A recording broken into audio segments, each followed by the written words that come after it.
नमो बुद्धाय, जय भीम, जय भारत, जय संविधान, जोहार। साथियों, आप सब जानते हैं कि महाबोधि टेम्पल जो बौद्ध गया में स्थित है, वो एक ऐसा महान और पवित्र स्थान है जहां तथागत बुद्ध को लंबे तपस्या के बाद ज्ञान की प्राप्ति हुई थी।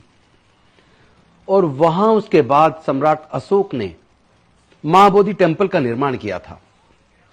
उस महाबोधि टेम्पल के अंदर आजादी के समय लगभग ब्राह्मणों का कब्जा था, लेकिन लगातार एक संघर्ष हुआ और उस संघर्ष में बौद्धों को महाबोधि टेम्पल का मैनेजमेंट पूरी तरह दिया जाए। तो जो बीटी एक्ट उस वक्त बना, उस बीटी एक्ट के अंदर ब्राह्मणों की संख्या ज्यादा थी। उसके बाद भी वो संघर्ष समय समय पर जारी रहा और लगभग अब से 25 साल 30 साल पहले भंते सुरई ससई, जो एक जापानी भिक्षु हैं और नागपुर के अंदर रहते हैं, उन्होंने लंबा संघर्ष किया और उनके साथ मिलकर हम लोग समता सैनिक दल के रूप में और तमाम संगठनों ने मिलकर संघर्ष किया और बीटी एक्ट में कुछ बदलाव हुए, जिसमें आधे पंडे और ब्राह्मण और आधे बौद्ध भिक्षु उसके मेंबर बने। लेकिन सवाल यह पैदा होता है कि क्या किसी दूसरे धर्म के स्थल पर मैनेजमेंट कमेटी में किसी अन्य धर्म का व्यक्ति हो सकता है? क्या राम मंदिर टेम्पल ट्रस्ट जो इन्होंने बनाया, क्या उसके मैनेजमेंट में किसी अन्य धर्मों के लोगों को रखा? साथ ही साथ जितने भी देश के अंदर मस्जिदें हैं, क्या उनके मैनेजमेंट में मुस्लिम समाज से लेकर किसी दूसरे धर्म के व्यक्ति को मैनेजमेंट में रखा जाता है? क्या हिंदू मंदिरों में मैनेजमेंट कमेटी में किसी दूसरे धर्म को रखा जाता है? क्या चर्च के मैनेजमेंट में ईसाइयों से अलग किसी दूसरे धर्म को रखा जाता है? क्या गुरुद्वारों के अंदर सिखों से अलग किसी दूसरे धर्म के लोगों को मैनेजमेंट कमेटी में रखा जाता है? जवाब है नहीं रखा जाता। तो फिर महाबोधि टेम्पल महाविहार, जिसमें पूरे दुनिया के बौद्धों की आस्था है, भारत के बौद्ध लगातार बीटी एक्ट में अमेंडमेंट करने की मांग कर रहे हैं। ऐसी कौन सी मजबूरी है बिहार सरकार की और केंद्र सरकार की जो इस एक्ट में अमेंडमेंट नहीं कर रही है? क्या कारण है? पिछले 12 तारीख से लगातार क्रमिक भूख हड़ताल जारी है।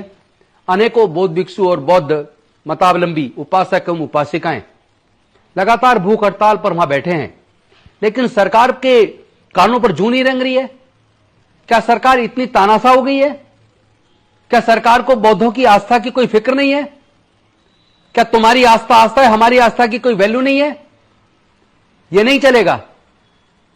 आप लोग कर क्या रहे हैं?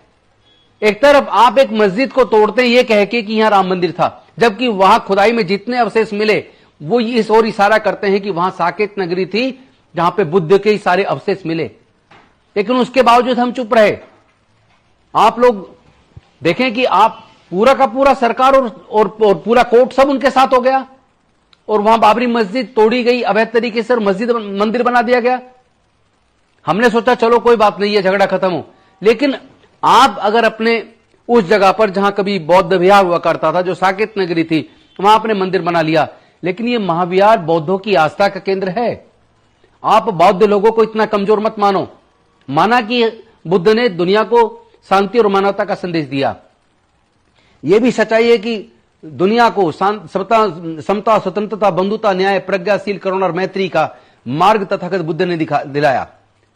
यह भी सच है कि हम लोग अहिंसावादी हैं, लेकिन इसका मतलब यह नहीं है कि कोई हमारे ऊपर हमला करे और हम चुप रहेंगे। इसका मतलब यह भी नहीं है कोई हमारे धार्मिक स्थलों पर कब्जा कर ले, हम चुप रहेंगे। मैं पूरे भारत के बौद्धों से निवेदन करता हूं, मैं भी बौद्ध गया आ रहा हूं बहुत शीघ्र। आप लोग भी बौद्ध गया आइए या अपने अपने राज्य में बीटी एक्ट को पूरी तरीके से रिपील करने और महाबोधि टेम्पल का पूरा मैनेजमेंट बौद्धों को दिया जाए। इसके आंदोलन को अपने अपने राज्य में तेज कीजिए, अपने जिला मुख्यालयों पर तेज कीजिए। इस लड़ाई को तब तक लड़ना पड़ेगा जब तक महाबोधि टेम्पल का पूरा मैनेजमेंट बीटी एक्ट को रिपील करके बौद्धों को नहीं सौंप दिया जाता।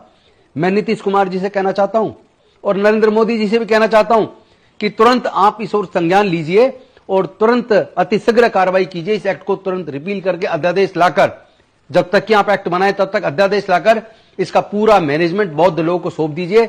अन्यथा पूरे देश में बहुत बड़ा आंदोलन चलेगा। हमारी शांति को और हमारे प्रेम भाव से जिस तरह हम डिमांड कर रहे हैं, इसको आप अन्यथा ना लें।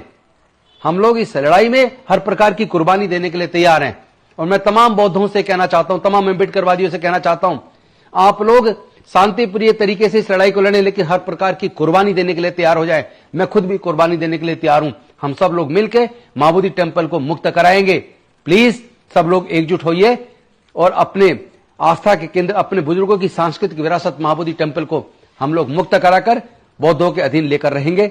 बहुत बहुत धन्यवाद। नमो बुद्धाय। जय भीम, जय भारत, जय संविधान जोहार। और ऐसी खबरें देखने के लिए सब्सक्राइब कीजिए हमारे यूट्यूब चैनल को। वीडियो पसंद आए तो लाइक, कमेंट और शेयर जरूर कीजिए। शुक्रिया।